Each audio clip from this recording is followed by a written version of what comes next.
All these are just basic maps and basic histories. Nobody who watches my video series can claim to know everything that I know, because obviously I'm just breezing through this and not really touching on them anyway.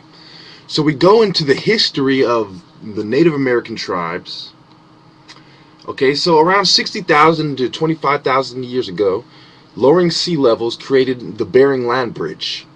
And you had cultures like the Clovis culture. And later on you had Alaskan Indians like the Inuits, etc., etc. And then you had the Paleo Americans, the early Americans. And then when they did the examination of the Clovis materials from the Clovis culture, and they used carbon dating, of course, they got around 11,000 years ago. Okay, so which is roughly about 9,000 BCE, 9,100 BC, or 9,100 BCE. Now we go on to the different cultures. Like, remember, they have Folsom Prison. Well, he had a Folsom Indian culture, which they like to make weapons and projectiles. It's interesting because that's what the Mexicans in Folsom Prison do. Some of the descendants of the Native American. Anyway, we go on to the ancestors of the Athabascan culture, which became the Navajo and the Apache. All those famous tribes you see in TV. A lot of this information I got from nativehistory.com, even some of the pictures from Wikipedia. Let me go on. Well, obviously I was familiar with it to a certain extent already. We go on to the woodland period, and then you had the places like the Mississippian culture. Now, some of you are foolish enough to compare a city which wasn't nearly as massive as the Great Pyramid, but its foundation was big. So what? There was many cities throughout history that had big foundations.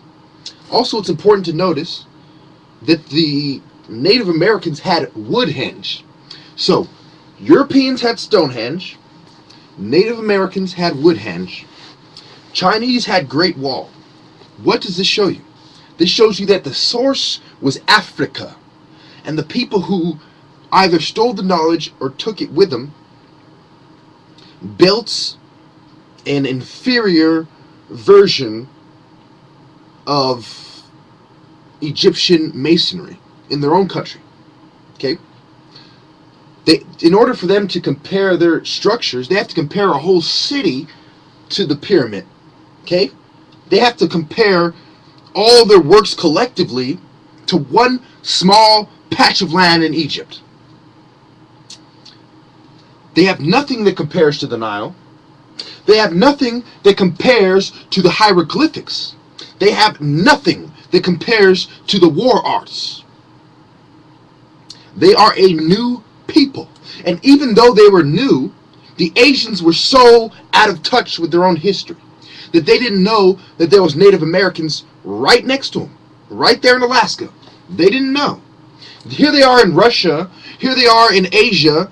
Here they are in North Korea and Vietnam, and they didn't know that right fucking next to them was thousands and millions of fucking people. So you're telling me the people that didn't know that most of their family was right fucking next to them are the smartest people in ancient history? Please. They're morons. That shows you they're blind. It isn't just because their eyes are stretched out that they can't see. They are spiritually blind. Their compass is off. They don't even know they started in Africa. Most of them thought they evolved from dragons in Japan, or they evolved from Chinese people in China. They were in shock to find out that the earliest Asians were black. That's why the Native Americans had dark skin, because they descend from the Asians who were black when they went to Asia. Africans, Afro-Asiatic. Now, we go on to the 13th century, the Iroquois nation, who forced the Osage, the Ka, the Ponca, the Omaha to move. The Iroquois nation is how they put all the Africans in a nutshell. All the Native Americans in a nutshell. Then they go on to form the 5 civilized tribes, which were mixed with white and adopted white culture and even owned slaves. It's important to note that there was not only white slaves and Asian slaves, there was Native American slaves before the white man came. But when the white man came, Native American slavery evolved to a more harsh form of it. And same with Africans. Africans who were in Africa, they treated their slaves pretty good compared to the way white Americans did with their hangings, with their lynchings, not allowing them to read, etc., etc. Beating them, raping them, etc., etc. You wouldn't find that rape in Africa because it was too shameful for an African to have the kid of a slave. He would automatically become a slave too. So it's about 5 minutes. Well, this one I'm going to cut short because I've been having some problems with the YouTube recording, etc. I'm going to run through this real quick. You see the layout: British Columbia, Alberta, Ontario, Quebec. You see how it's laid out. Mexico below us, and how we get to the Caribbean Sea, the Pirates of the Caribbean. You got Cuba, and in that area you have all the islands and stuff. You got, we got places like the Bahamas and Jamaica, etc. Okay, and then of course you have Haiti, and then you go down to South America, Venezuela, Peru, Brazil, etc. On and on. Now, Honduras, etc. Now, it's important to note. In this video, we're not talking about Colombia and the drug cartels here. We're not talking about Pablo and them. We're not talking about Chapo Guzman and them, and the Zetas and them. We're talking about the Native Americans, okay? We're not going to touch on the Mayans and the Olmecs and the Aztecs. The Olmecs were a lot more African-looking. They evolved into some of the Mayans and Aztecs. So if you look at the empires and the culture and the religion, it is African. The people are just the fools who were kicked out of Africa. Of course, I mean, no offense to them, because people can repent, but at one point, things came to a head, and the only one left in the holy ground of Egypt was the toughest Nubian people for like 100,000 years. Okay?